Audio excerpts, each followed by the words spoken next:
बच्चों आज हम पढ़ेंगे कन्वर्जन ऑफ यूनिट्स मतलब डायमेंशंस का एक और यूज़ मतलब डायमेंशंस की एक और एप्लीकेशन कि यूनिट्स को एक सिस्टम से दूसरे सिस्टम में हम कैसे कन्वर्ट कर सकते हैं। सिस्टम ऑफ यूनिट्स जैसे हम जानते हैं एम के एस सिस्टम मतलब डिस्टेंस को मीटर में, मास को किलोग्राम में और टाइम को सेकंड में मेज़र करते हैं सिस्टम में। सिस्टम मतलब सेट ऑफ यूनिट्स, एक सेट ऑफ यूनिट यहाँ हमने सेट कर लिया है कि डिस्टेंस को मीटर में, मास को किलोग्राम में और टाइम को सेकंड में ही नापेंगे। ऐसे ही होता है C G S system, centimetre gram second. ऐसे ही होता है FPS, है ना। तो इसमें एम के एस से सी जी एस में या एफ पी एस में, एफ पी एस से सी जी एस में या एम के एस में हम कैसे कन्वर्ट कर सकते हैं यूनिट्स को, वो हम इसमें पढ़ेंगे। तो देखें, सबसे पहले आप, मैं बड़ा सिंपल सा लिख रहा हूँ। जैसे मैंने लिखा 5 kg, इसको आप सी जी एस में कन्वर्ट करें। सी जी एस में इसको हम लिख सकते हैं 5 किलो इक्वल टू 5000 ग्राम। ठीक है। आपने देखा जब हमने यहाँ पर यूनिट चेंज की है, ये यूनिट चेंज कर दी, तो ये जो मल्टीप्लायर है शुरू में, मल्टीप्लायर भी चेंज हो गया है। हो गया कि नहीं। तो यहीं से हम लिख सकते हैं इसका ये numerical value unit 1 N1 U1 अगर एक सिस्टम से दूसरे सिस्टम में कन्वर्ट करते हैं तो हम देखते हैं ये टर्म बन जाती है इस टाइप की N1 U1 equal to N2 U2। देखो दोनों अलग अलग हैं, न्यूमेरिक वैल्यू भी अलग है, यूनिट भी अलग है, लेकिन ये इसके पहले की वाली के बराबर ही है। 5 किलो इधर 5000 ग्राम, बात एक ही है। इसलिए हमने लिख दिया N1 U1, इसको N1 और इसको U1, इसको N2, इसको U2, N2 U2, ये फॉर्मूला बन गया।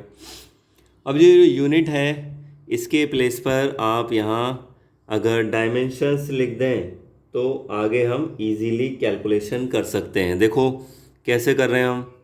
N1 इसके प्लेस पर हमने लिख दिया MLT, M1L1T1। ठीक है, पावर कुछ भी हो सकती है क्वांटिटी की, है ना। MLT ये ऐसे इक्वल टू N2। यूनिट के प्लेस पर आप लिख सकते हैं यहाँ डायमेंशंस MLT, M2L2 और T2। पावर पावर ये सेम ही रहेंगी, डायमेंशन सेम ही रहेंगी, पावर ये सेम रहेंगी, है ना, क्योंकि डायमेंशन सेम रहती है क्वांटिटी की, कोई भी यूनिट आप यूज़ करिए। अब देखिए यहाँ से हमें सपोज़ N2 फाइंड करना है, मतलब इसको आपसे कन्वर्ट करने के लिए बोला था और आपको ये फाइंड करना है ये कितना होना चाहिए। तो आप इसको ऐसे करके लिख सकते हैं कि N2 is equal to N1, इधर ऊपर M1L1T1 की पावर ABC अपॉन M2L2T2 की पावर ABC। ठीक है। अब इसको कैसे लिख सकते हैं, N2 इक्वल टू N1, देखो M एक साथ कर लिए, M1 अपॉन M2 की होल पावर A, ऐसे ही L1 अपॉन L2 की whole power B, T1 upon T2 की होल पावर C। ये एक्सप्रेशन होता है, ये फॉर्मूला होता है कभी भी अगर हमें यूनिट कन्वर्ट करनी है, यही फाइनल फॉर्मूला होता है बच्चों। अब इसी फॉर्मूले को यूज़ करते हुए हम चेक करेंगे कि ये सही वर्क कर रहा है या नहीं कर रहा है। एक एग्जांपल ले रहे हैं। एग्जांपल, जी की वैल्यू होती है बच्चों 9.8 मीटर पर सेकंड स्क्वायर एम के एस में। ये एम के एस या एस आई सिस्टम में है ना। इसको कह रहे हैं convert it into C G S system में कन्वर्ट करिए। कैसे करेंगे तो कन्वर्ट, सबसे पहले हमें फॉर्मूला लिखना है। ठीक है, क्या फॉर्मूला है, N2 is equal to N1, देखो M1 अपॉन M2 की whole power A, L1 upon L2 की whole power B, T1 upon T2 की होल पावर C। इसके बाद में हमें डायमेंशंस लिखनी है। देखो डायमेंशंस ऑफ G क्या होगा, M0L1T-2, ये डायमेंशंस होंगी। तो यहाँ से आ गया कि A इक्वल टू 0, M की पावर है ना, और B इक्वल टू 1 और C इक्वल टू -2, ये पुट कर दीजिए। और N1 कितना था जिसको हम कन्वर्ट करवा रहे हैं, ये वाला, ये N1 होता है।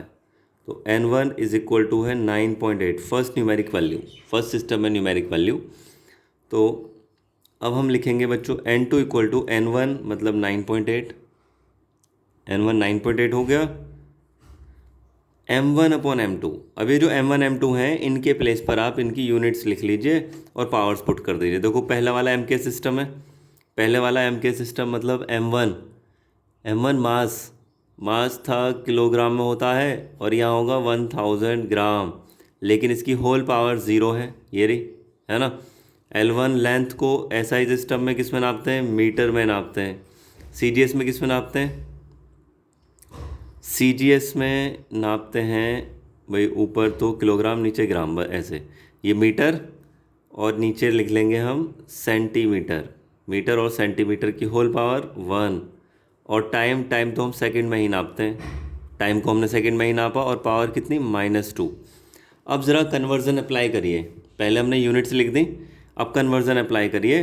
तो N2 इक्वल टू 9.8, देखो ये तो कैंसिल, ये वाला ये तो 0, और यहाँ पर सेंटीमीटर, ये भी मीटर, तो मीटर को सेंटीमीटर में कन्वर्ट कर लीजिए। यहाँ इसको कर लिया 100 सेंटीमीटर अपॉन में ये सेंटीमीटर, होल पावर 1, ये भी कैंसिल, किसी की 1 की पावर आप -2 कर दीजिए, जैसे 1 की पावर -2 ये 1 ही रहेगा, है ना, रहेगा नहीं।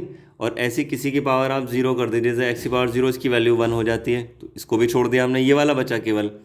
तो हम लिख रहे हैं यहाँ N2 equal to 9.8 centimetre cancel into 100 equal to 980। अब लास्ट में हम ये लिख सकते हैं कि 9.8 मीटर पर second square equal to 980 centimetre पर सेकेंड स्क्वायर। ठीक है, इसका एक और एग्जांपल ले सकते हैं।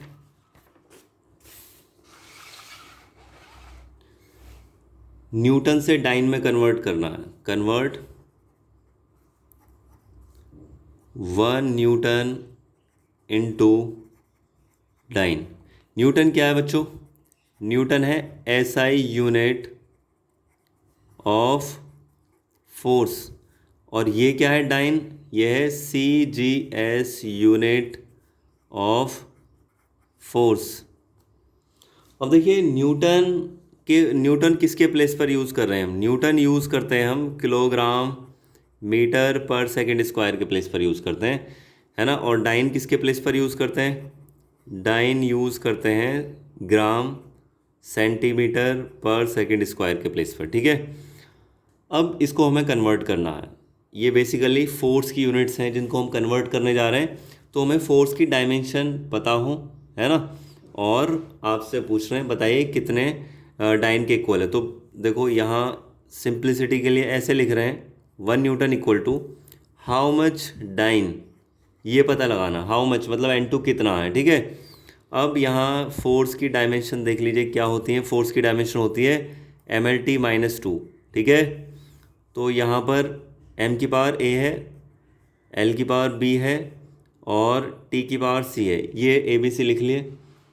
ठीक, अब केवल आप इसमें वैल्यू पुट कर दीजिए कि N2 is equal to N1, M1 upon M2 की whole power A, L1 upon L2 की whole power B, T1 upon T2 की होल पावर C, इसमें वैल्यू पुट कर दीजिए।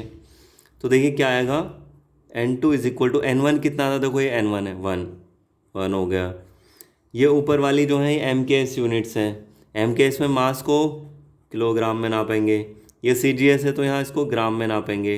होल पावर A की वैल्यू 1 है, L लेंथ को metre में नापते हैं MKS में और यहाँ सेंटीमीटर में नापते हैं CGS में। ऐसे टाइम को यहाँ भी सेकंड में, यहाँ भी सेकंड में, होल पावर -2।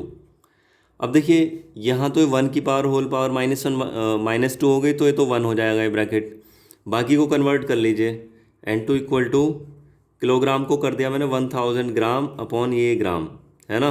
मीटर को कर लिया 100 सेंटीमीटर अपॉन में ये सेंटीमीटर। तो N2 कितना हुआ, 10 की पावर 3 और 10 की पावर 2, 10 की पावर 5, ये आ गया 10 की पावर 5। अब हम लिख सकते हैं यहाँ से कि 1 न्यूटन इज इक्वल टू 10 की पावर 5 डाइन, ये हो गया कन्वर्ट। ऐसे जूल को हम कन्वर्ट करते हैं, है ना, जूल को अर्ग में कन्वर्ट करते हैं, और ऐसे ही capital G universal gravitational constant को कन्वर्ट करते हैं। तो आप कमेंट में मुझे बताएंगे कि एम के एस सिस्टम में जी की वैल्यू होती है, in M K system G equal to 6.67 into 10⁻11 newton metre square पर किलोग्राम स्क्वायर।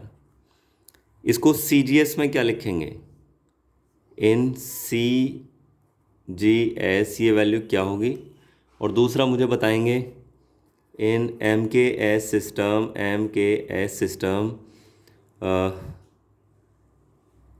एनर्जी की यूनिट होती है जूल। तो ऐसे लिख देते हैं सिंपली, कन्वर्ट 1 जूल इनटू अर्ग। एक क्वेश्चन ये और एक ये, इनका आप मुझे कमेंट में आंसर बताएं। ओके बच्चों।